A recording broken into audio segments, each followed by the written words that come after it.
Balang araw, natitiyak ko. Ikaw ang hahalili sa iyong ina upang magsuot ng korona ng Lireo. Yun ay kung walang aagaw sa'yo nito. Ako lang ang maaaring humalili sa aking ina, Gurna. Tama, mahal ko.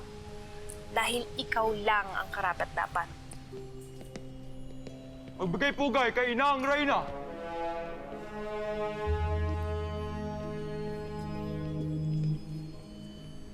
Verena, ang iyong kapatid na si Amihan. Halika, pagmasdan mo siya. Halika, anak. Huwag kang matakot. Batiin mo ang iyong kapatid. Si Amihan.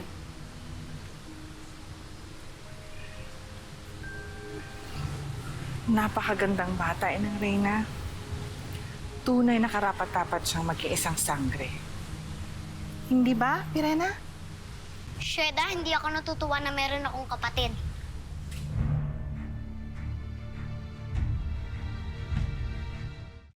Patawad, mahal na Reyna.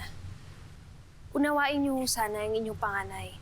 Naninibog ho lamang ho siya sa kanyang bagong kapatid.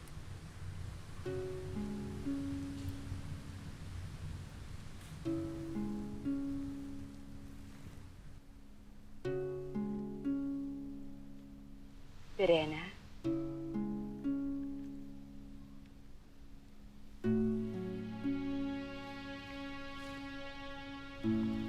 Pantay ang pagmamahal ko sa inyo ni Amihan.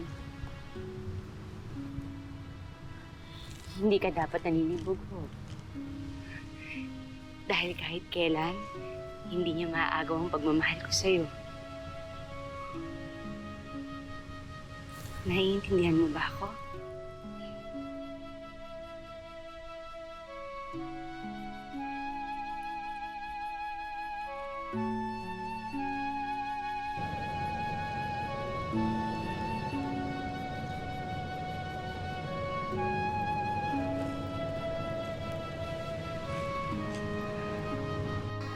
Nakita niyo ba yung ugali ni Sangre Perena?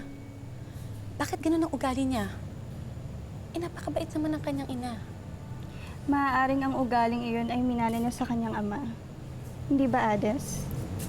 Bakit? Sino ba ang ama ni Sangre Perena? Hindi ko maaari ibunyag yon sapagkat hindi ko iniibig na magalit sa akin ng Inang Reyna. Kaya huwag na kayo magtatanong.